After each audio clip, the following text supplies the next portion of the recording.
आज की science class में हम जानेंगे केमिकल प्रॉपर्टीज़ ऑफ मेटल्स, धातुओं के रासायनिक गुणधर्म। ये आपके एग्ज़ाम के पॉइंट ऑफ व्यू से बहुत इंपॉर्टेंट क्लास है।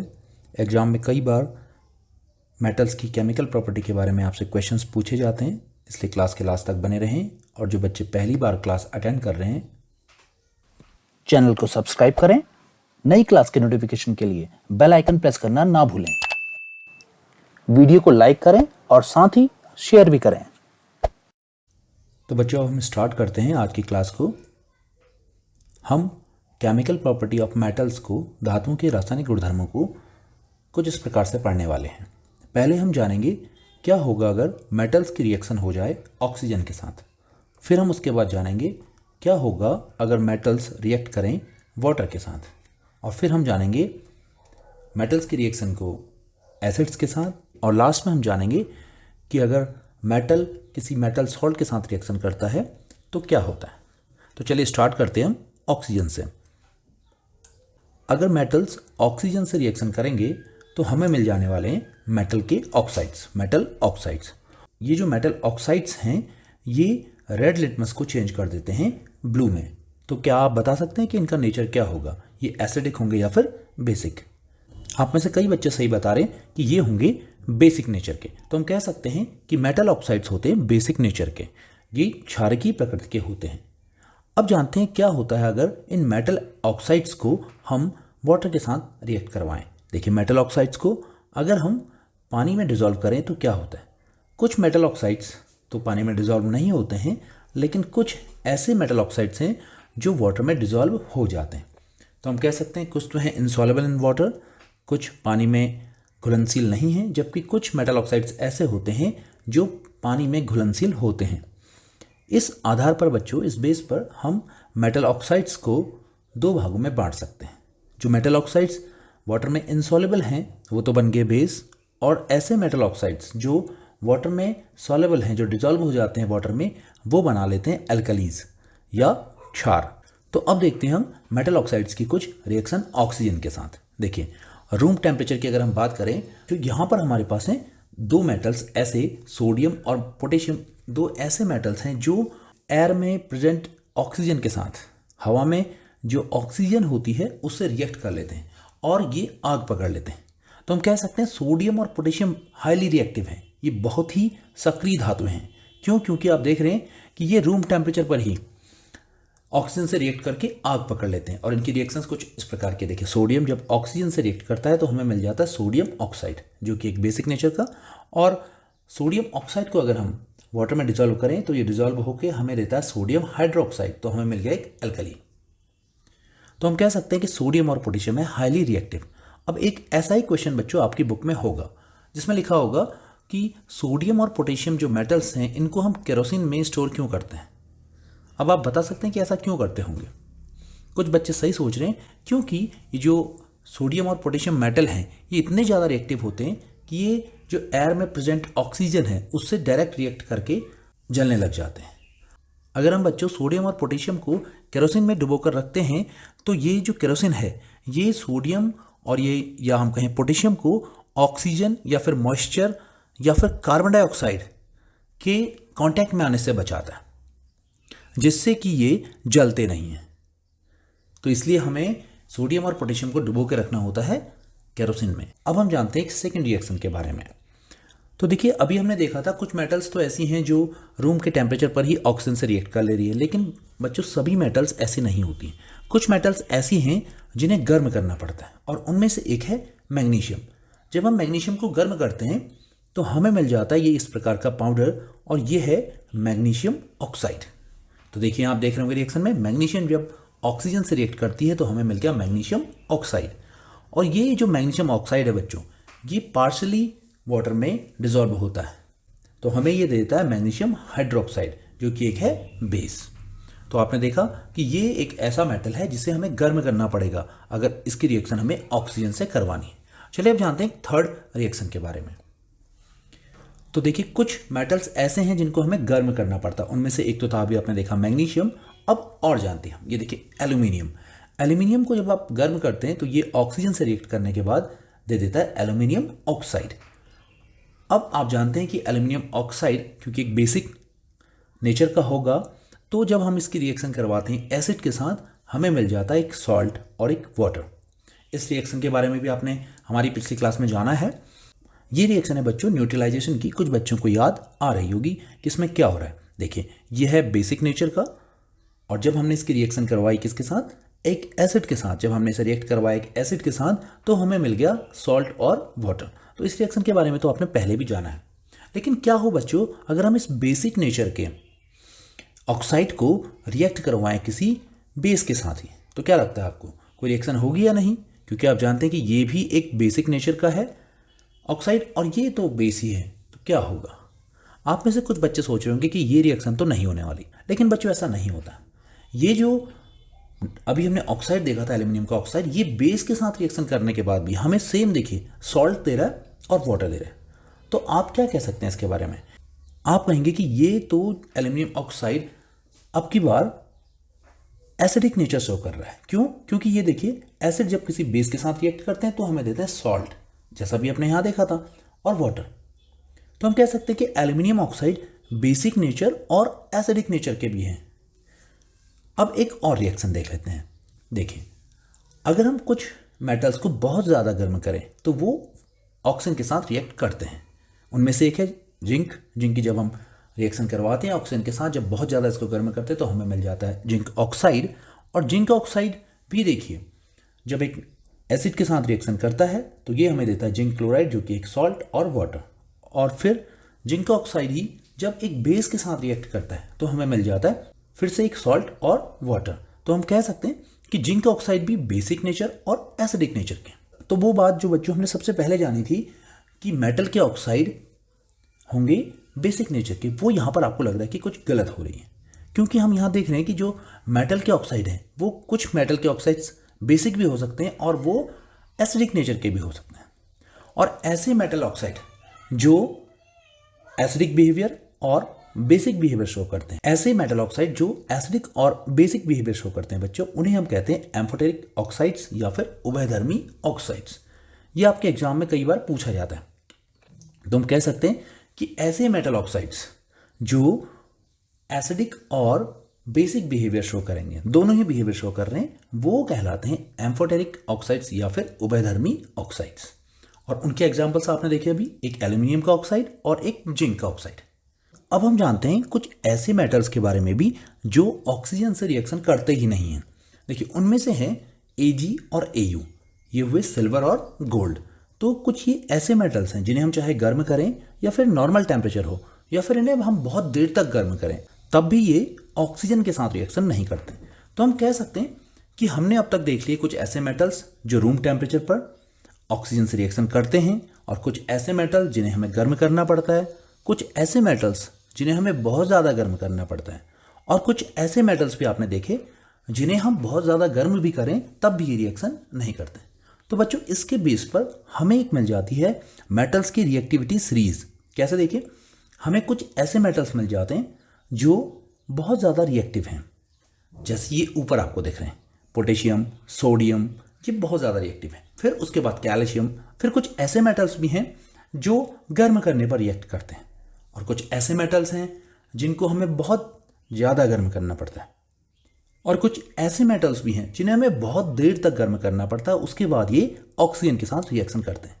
लेकिन कुछ मेटल्स ऐसे भी हैं जो गर्म करने के बाद भी ऑक्सीजन के साथ रिएक्शन नहीं करते। तो हम कह सकते हैं ये जो रिएक्टिविटी सीरीज है, इसमें जो सबसे ऊपर हैं ये पोटेशियम और सोडियम, ये बहुत अधिक रिएक्टिव हैं। चलिए अब जानते हैं दूसरी केमिकल प्रॉपर्टी के बारे में, जो है वाटर के साथ मेटल्स की रिएक्शन। तो क्या होगा अगर हम वाटर के साथ मेटल को रिएक्ट करवाएं? तो देखिए, यहाँ पर हमारे पास है कोल्ड वाटर, इसमें हमने कुछ मेटल्स ली हुई हैं। अब आप इनके कलर्स को देखिए, देखिए क्या हो रहा है। देखिए, कुछ मेटल्स तो ऐसी हैं जो कोल्ड वाटर के साथ रिएक्शन कर सकती हैं, और देखिए कुछ मेटल्स हमने निकाल के यहाँ बाहर रख दिया, ये है गर्म पानी। इस गर्म पानी में देखिए आप, कुछ मेटल्स ऐसी हैं जो गर्म पानी में भी रिएक्शन करती हैं। और देखिए कुछ मेटल्स अब जो बची वो ऐसी मेटल्स हैं जिन्हें हमें स्टीम, भाप के साथ रिएक्शन करवानी पड़ती है। तो हम कह सकते हैं जब मेटल्स की वाटर के साथ रिएक्शन होती हैं तो वो 3 कैटेगरीज की हो सकती हैं। एक ऐसी रिएक्शन हो सकती है जो कोल्ड वाटर के साथ हो, एक ऐसी हॉट वाटर के साथ होती है, और कुछ मेटल्स रिएक्ट करती हैं स्टीम के साथ। अब बच्चों जो कोल्ड वाटर और हॉट वाटर के साथ रिएक्ट करती हैं मेटल्स, वो देती हैं हमें हाइड्रोक्साइड्स, और जो स्टीम के साथ रिएक्ट करती हैं वो देती हैं हमें ऑक्साइड्स। हम कह सकते हैं कि जब मेटल्स वाटर के साथ रिएक्ट करती हैं तो हमें मिल जाते हैं मेटल ऑक्साइड्स और एक गैस भी, वो है हाइड्रोजन गैस। और ये जो मेटल ऑक्साइड्स हैं अगर फिर से वाटर में डिजॉल्व हो जाएं, ये जो मेटल ऑक्साइड्स हैं अगर फिर से वाटर में डिजॉल्व हो जाएं, तब हमें मिलते हैं मेटल के हाइड्रोक्साइड्स, जैसा कि आपको यहाँ पे दिख रहा होगा। तो चलिए अब कुछ रिएक्शंस के साथ और क्लियर होते हैं कि कौन कौन सी वो रिएक्शंस हैं मेटल की वाटर के साथ। पहली रिएक्शन में देखिए हमने लिया है ठंडा पानी, हम इस कोल्ड वाटर में ले रहे हैं पोटेशियम को। देखिए हमने पोटेशियम को डाला और आप देखिए क्या हो रहा है यहाँ पर, ये देखिए पोटेशियम गर्म हुआ और यहाँ आग पकड़ ली इसने। देखिए इसने आग पकड़ ली। ऐसा क्यों हुआ होगा बच्चों? आपने अभी भी देखा था कि जब मेटल की वाटर के साथ रिएक्शन होती है तो वहाँ पर कोई गैस निकलती है, वो गैस है हाइड्रोजन गैस। और बच्चों ये जो रिएक्शन होती है बहुत ही एक्सोथर्मिक रिएक्शन होती है। जब इस एक्सोथर्मिक रिएक्शन के बाद यहाँ पर जो गर्मी, ये जो हीट निकल रही है, इससे यहाँ निकलने वाली जो हाइड्रोजन गैस है वो बर्न हो जाती है, और ये जो पोटेशियम है या फिर सोडियम की बात भी करें, वो भी पानी के साथ कुछ इसी प्रकार की रिएक्शन देता है और वो एकदम से आग पकड़ लेता है। तो इसकी रिएक्शन हो गई बच्चों। देखिए पोटेशियम जो वाटर के साथ, हम इसे वाटर के साथ रिएक्ट करवाते हैं तो हमें मिल जाता है पोटेशियम का हाइड्रोक्साइड और हाइड्रोजन, और ये हाइड्रोजन जलने लग जाती है क्योंकि यहाँ पर बहुत ही हीट प्रोड्यूस होती है। और सोडियम भी कुछ इसी प्रकार से वाटर के साथ रिएक्ट करता है। देखिए सोडियम और वाटर की जब आपने रिएक्शन करवाई तो हमें मिला सोडियम का हाइड्रोक्साइड और हाइड्रोजन, और वहाँ भी निकली हीट। तो सोडियम और पोटेशियम को जब भी आप पानी में मिलाएंगे वहाँ लग जाने वाली है आग, और ऐसा कभी भी ना करें। अब देखिए यहाँ हमारे पास दूसरी तरफ एक और बीकर है, इसमें भी हमने पानी लिया हुआ। अब चलिए इसमें भी हम डाल के देखते हैं एक मेटल को। ये देखिए हमने एक मेटल को डाला और ये भी क्या जल रही है? देखिए ये तो नहीं जल रही है, ये यहाँ पर फ्लोट कर रही है, तैर रही है। अब आप जानते हैं कि अगर मेटल वाटर के साथ रिएक्ट करती है तो वहाँ निकल जाती है हाइड्रोजन गैस, और अगर बहुत ज़्यादा हीट होती है यहाँ पर तो ये हाइड्रोजन गैस भी यहाँ बर्न हो जाती और ये जो मेटल है ये भी जलने लग जाते। लेकिन यहाँ पर ऐसा नहीं हो रहा है बच्चों। यहाँ पर ये जो मेटल है ये वाटर के साथ रिएक्ट तो कर रहा है और यहाँ पर भी हाइड्रोजन गैस निकल रही है और हाइड्रोजन के बबल्स बन रहे हैं, जिन बबल्स के बनने के कारण ये यहाँ फ्लोट कर रही है। और ये जो मेटल है वो है बच्चों कैल्शियम। तो कैल्शियम जब वाटर के साथ रिएक्ट करता है तो हमें मिल जाता है कैल्शियम का हाइड्रोक्साइड और हाइड्रोजन गैस। और देख रहे होंगे आप यहाँ पर उतनी हीट नहीं निकलती है जिससे कि हाइड्रोजन गैस बर्न हो सके। तो ये तो रिएक्शंस थी बच्चों कोल्ड वाटर के साथ। अब तक आप देख पा रहे होंगे कि यहाँ पर भी सोडियम और पोटेशियम हाईली रिएक्टिव हैं, क्योंकि ये ठंडे पानी के साथ जब भी रिएक्ट कर रहे हैं ये सीधे आग पकड़ ले रहे हैं। अब जानते हैं कुछ और मेटल्स के बारे में भी। तो देखिए कुछ मेटल्स ऐसी भी हैं जिन्हें हमें रिएक्ट करवाने के लिए पानी को करना होगा गर्म, और उनमें से है मैग्नीशियम। मैग्नीशियम जब गर्म पानी के साथ रिएक्ट करती है तो हमें मिल जाता है मैग्नीशियम हाइड्रोक्साइड, और आप जानते हैं जब भी किसी मेटल की वाटर के साथ रिएक्शन होगी तो इसके साथ हमें मिल जाएगा हाइड्रोजन गैस। अब क्या होगा बच्चों अगर हम इस मैग्नीशियम की रिएक्शन करवाएं स्टीम के साथ, भाप के साथ? देखिए क्या होता है, देखिए मैग्नीशियम और स्टीम, तो देखिए हमें मिल जाता है मैग्नीशियम का ऑक्साइड और इसके साथ हाइड्रोजन गैस। तो हम कह सकते हैं कि जब मैग्नीशियम गर्म पानी के साथ रिएक्ट करता है तो हमें मिलता है मैग्नीशियम हाइड्रोक्साइड, और वहीं जब मैग्नीशियम स्टीम के साथ रिएक्ट करता है तो हमें मिल जाता है मैग्नीशियम ऑक्साइड। अब कुछ और मेटल्स के बारे में जानते हैं बच्चों। अगर यहाँ स्टीम की बात चली है तो हम स्टीम के बारे में और कुछ मेटल्स के बारे में और जानते हैं। देखिए कुछ मेटल्स ऐसी हैं बच्चों जो सिर्फ स्टीम, भाप के साथ ही रिएक्ट करती हैं, और देखिए यहाँ भी हाइड्रोजन गैस आपको निकलती हुई दिख रही होगी। उनमें से है जैसे एल्यूमिनियम। तो एल्यूमिनियम जब स्टीम के साथ रिएक्ट करती है हमें मिल जाता है एल्यूमिनियम ऑक्साइड, और यहाँ देख रहे होंगे आप हाइड्रोजन गैस निकल रही है। और ऐसे ही जिंक की बात करें तो जिंक भी जब स्टीम के साथ रिएक्ट करता है तो हमें मिल जाता है जिंक ऑक्साइड और हाइड्रोजन। तो आपने देखा कि कुछ मेटल्स तो ऐसी हैं जो कोल्ड वाटर के साथ ही रिएक्ट करती हैं, और कुछ ऐसी हैं जो हॉट वाटर के साथ रिएक्ट करती हैं, और जबकि कुछ मेटल्स ऐसी हैं जो स्टीम के साथ रिएक्ट करती हैं। अब क्या बच्चों कुछ मेटल्स ऐसी भी होंगी जो ना ही ठंडे पानी में, ना ही गर्म पानी में, और ना ही भाप के साथ रिएक्ट करती हैं। हाँ कुछ मेटल्स ऐसी भी हैं, वो मेटल्स हैं लेड, कॉपर, सिल्वर और गोल्ड। मेटल की वाटर के साथ रिएक्शन में अब तक आपने जो जिन मेटल्स के बारे में जाना, इस बेस पर भी हम एक रिएक्टिविटी सीरीज बना सकते हैं और वो रिएक्टिविटी सीरीज होगी कुछ इस टाइप की। तो यहाँ भी आप देख रहे हैं कि यहाँ भी ऊपर है पोटेशियम और सोडियम। क्यों? क्योंकि आपने देखा था पोटेशियम और सोडियम ऐसी मेटल्स हैं जो ठंडे पानी के साथ ही रिएक्शन करती हैं और इतनी एक्सोथर्मिक रिएक्शन होती है, ये इतनी ऊष्मा यहाँ निकलती है जिससे ये पोटेशियम और सोडियम जल जाते हैं। तो हम कह सकते हैं कि इस रिएक्टिविटी सीरीज में भी कुछ मेटल्स ऐसी हैं जो कोल्ड वाटर के साथ रिएक्ट करती हैं, कुछ ऐसी हैं जो हॉट वाटर के साथ रिएक्ट करती हैं और कुछ ऐसी हैं जो स्टीम के साथ करती हैं। और यहाँ पर भी कुछ ऐसे मेटल्स हैं जो रिएक्शन नहीं करती हैं, चाहे वो फिर स्टीम हो या फिर हॉट वाटर हो या फिर कोल्ड वाटर हो। तो यहाँ भी देखिए बच्चों, हमें एक रिएक्टिविटी सीरीज मिल गई मेटल्स की, किसके साथ? वाटर के साथ। चलिए अब जानते हैं क्या हो अगर मेटल्स एसिड्स के साथ रिएक्शन करें। तो बच्चों, जब भी मेटल्स एसिड के साथ रिएक्शन करते हैं हमें मिल जाता है एक मेटल सॉल्ट और हाइड्रोजन गैस। तो ये याद रहे आपको कि मेटल्स एसिड के साथ रिएक्शन करने के बाद हमें देते हैं मेटल सॉल्ट और वहां निकलती है हाइड्रोजन गैस। चलिए कुछ एग्जांपल से इसको समझते हैं। देखिए सोडियम, फिर से हम उसी की बात करते हैं, सोडियम और पोटेशियम की। जब सोडियम और एक एसिड हाइड्रोक्लोरिक एसिड की रिएक्शन करवाई जाती है तो बच्चों यहाँ भी बहुत अधिक हीट निकलती है और जिससे ये सोडियम आग पकड़ लेता है और ऐसा भी हमें कभी नहीं करना है। तो यहाँ पर भी देखिए एक मिला हमें सॉल्ट और हाइड्रोजन गैस, और ठीक ऐसे ही पोटेशियम में भी हुआ। पोटेशियम भी जब एसिड के साथ रिएक्शन करता है तो हमें मिल जाता है एक पोटेशियम क्लोराइड जो कि एक सॉल्ट और हाइड्रोजन गैस। तो हम कह सकते हैं कि कुछ मेटल्स एसिड के साथ बहुत फास्ट रिएक्शन करती हैं, उनमें से है सोडियम और पोटेशियम। अब देखते हैं कुछ और मेटल्स के बारे में भी। देखिए यहाँ पर आपको दिख रही होंगी कुछ टेस्ट ट्यूब्स, और इसमें इन टेस्ट ट्यूब्स में हमने एक एसिड लिया है हाइड्रोक्लोरिक एसिड, और यहाँ पर कुछ मेटल्स हैं। अब देखते हैं वो कौन कौन से मेटल्स हैं। देखिए टेस्ट ट्यूब नंबर 1 में है कॉपर, टेस्ट ट्यूब नंबर 2 में है एल्यूमिनियम, फिर थर्ड में है मैग्नीशियम, फोर्थ में है फेरस और लास्ट में है जिंक। अब आप देख के बताइए कि यहाँ पर ये जो बबल्स निकल रहे हैं, आप जानते हैं कि जब एसिड की रिएक्शन होगी किसी मेटल के साथ तो वहाँ पर निकलती है हाइड्रोजन गैस। तो ये जो बबल्स आपको दिख रहे हैं ये है हाइड्रोजन गैस के बबल। इन बबल्स को देख के आपने बताना है कि कौन सी मेटल बहुत ज़्यादा रिएक्टिव है। बिल्कुल आप लोग सही सोच रहे हैं कि सबसे जो ज़्यादा रिएक्टिव मेटल है वो इनमें से है मैग्नीशियम। क्यों? क्योंकि आप देख रहे हैं कि जो थर्ड वाली ये मैग्नीशियम इसमें रखा है हमने, इसमें सबसे ज़्यादा हाइड्रोजन के बबल्स आपको बनते हुए दिख रहे हैं। उसके बाद एल्यूमिनियम है और फिर जिंक है और फिर उसके बाद है फेरस, और यहाँ आप देख रहे हैं कि कॉपर रिएक्ट कर ही नहीं रहा है एसिड के साथ। तो हम कह सकते हैं कि एसिड के साथ भी हमें कुछ रिएक्टिव मेटल्स मिल गए।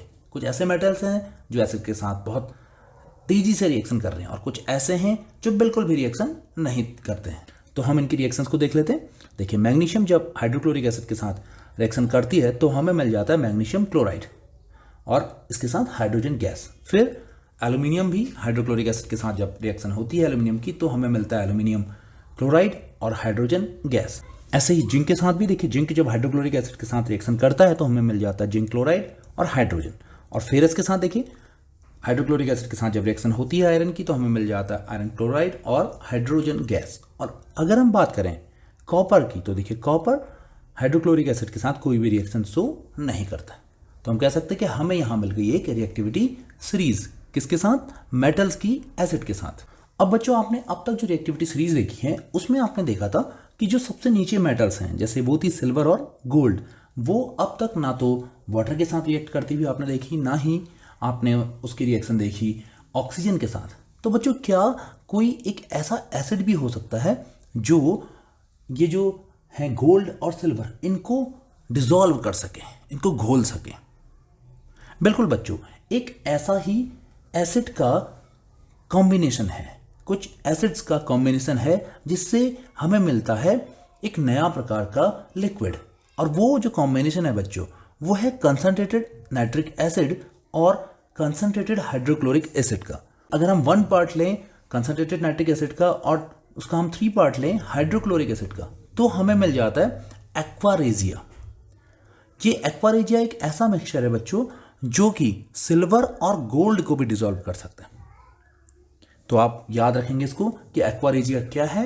यह है 1:3 में नाइट्रिक एसिड और हाइड्रोक्लोरिक एसिड का मिक्सचर, और ये इतना स्ट्रांग होता है कि ये सिल्वर और गोल्ड को भी डिसॉल्व कर सकता है।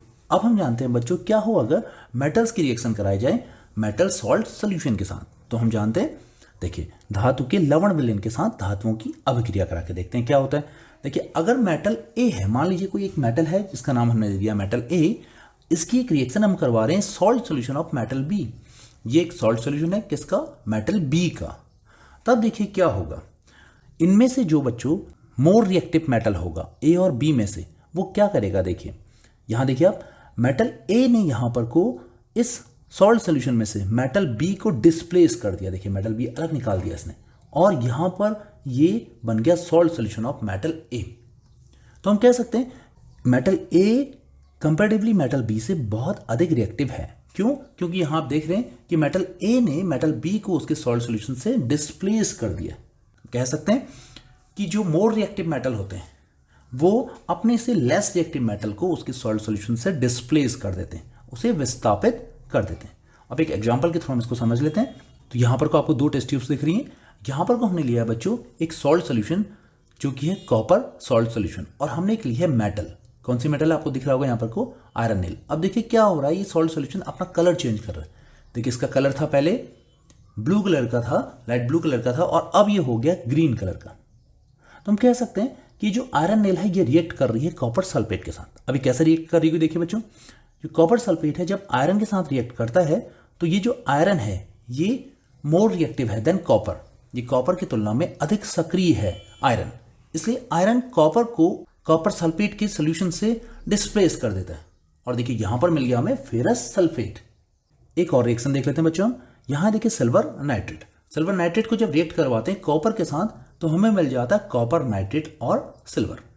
यहां पर भी हम कह सकते हैं कि कॉपर मोर रिएक्टिव है देन सिल्वर, सिल्वर से ज्यादा रिएक्टिव है। अब बच्चों अगर क्या हो, मैं आपको दूं कॉपर नाइट्रेट और सिल्वर की रिएक्शन करवाने के लिए, क्या ऐसी रिएक्शन पॉसिबल होगी? बिल्कुल आप सही सोच रहे हैं, क्योंकि ऐसा पॉसिबल नहीं हो सकता है। क्यों नहीं हो सकता बच्चों?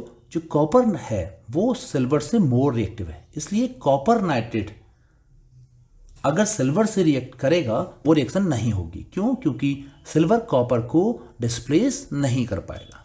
तो जब भी आपके सामने कोई ऐसी क्वेरी हो जिसमें आपसे पूछा जाए कि ये डिस्प्लेसमेंट रिएक्शन पॉसिबल है या नहीं है, तो आपको पता होनी चाहिए ये रिएक्टिविटी सीरीज जो कि है कुछ इस प्रकार की। देखिए यहां पर को आप जो देख रहे हैं, जो ऊपर की जितनी भी मेटल्स हैं ये अपने से नीचे की जितनी मेटल्स हैं उनको उनके सॉल्ट सोल्यूशन से डिस्प्लेस कर देंगी। देखिए यहां पर देखिए पहले एग्जांपल में जो आपने देखा था कॉपर सल्फेट में, कॉपर की बात करिए, देखिए कॉपर यहां पर है जबकि फेरस इससे ऊपर है, इसलिए फेरस ने कॉपर सल्फेट से कॉपर को डिस्प्लेस कर दिया।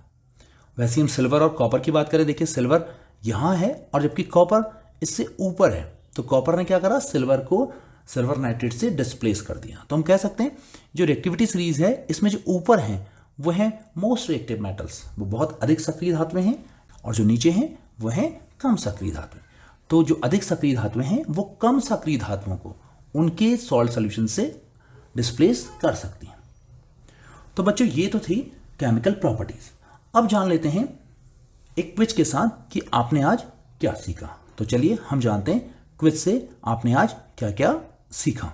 आपके जो पहला क्वेश्चन है वो है कौन सा ऐसा एलिमेंट है, कौन सा ऐसा तत्व है जो आपको बेसिक ऑक्साइड देगा। आपके ऑप्शंस रहे, ए है P phosphorus, B sulphur, C potassium, D carbon. तो आपका सही आंसर हो जाएगा पोटेशियम। पोटेशियम एक ऐसा मेटल है जो आपको देगा बेसिक ऑक्साइड्स, और जितने भी यहां आप देख रहे हैं वो सबके सब हैं नॉन मेटल्स। अब बढ़ते हैं हम सेकंड क्वेश्चन की ओर को।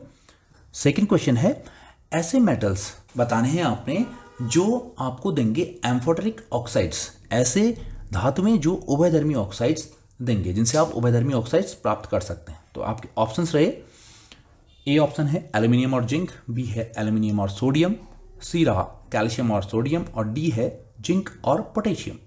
इसका सही आंसर हो गया एल्यूमिनियम और जिंक। आपने देखा था एल्यूमिनियम ऑक्साइड और जिंक ऑक्साइड ऐसे मेटल ऑक्साइड्स हैं जो एसिडिक और बेसिक बिहेवियर शो करते हैं। अब बढ़ते हैं हम अपने थर्ड क्वेश्चन की ओर को। थर्ड क्वेश्चन है हमारा कि आपको जो नीचे अभी मेटल्स दी जाएंगी उनमें से आपने बताना है कि कौन मोर रिएक्टिव मेटल है। आपके ऑप्शंस रहे मैग्नीशियम, जिंक, एल्यूमिनियम और कैल्शियम। तो आपने बताना है इनमें से कौन बहुत अधिक सक्रिय धातु है दूसरे की तुलना में। तो आपका सही आंसर होगा कैल्शियम। कैल्शियम मोर रिएक्टिव है in comparison to magnesium, zinc and aluminium. तो आज का लास्ट क्वेश्चन है आपका, एक्वारेजिया किसका मिक्सचर है। जो एक्वारेजिया है उसमें कौन कौन से एसिड्स मिले हुए हैं। आपके ऑप्शंस हैं हाइड्रोक्लोरिक एसिड और नाइट्रिक एसिड। नाइट्रिक एसिड और हाइड्रोक्लोरिक एसिड इनके रेशियो भी दिए हैं आपको, और ऐसे ही नाइट्रिक एसिड और सल्फ्यूरिक एसिड और हाइड्रोक्लोरिक एसिड और सल्फ्यूरिक एसिड। तो सही ऑप्शन हो गया आपका 3:1 में हाइड्रोक्लोरिक एसिड और नाइट्रिक एसिड का जो मिक्सचर है वो कहलाता है एक्वारेजिया। तो बच्चों ये थे आज के क्वेश्चंस। आपको क्लासेस कैसी लग रही हैं कमेंट करके जरूर बताएं, और चैनल को लाइक, शेयर और सब्सक्राइब करना ना भूलें।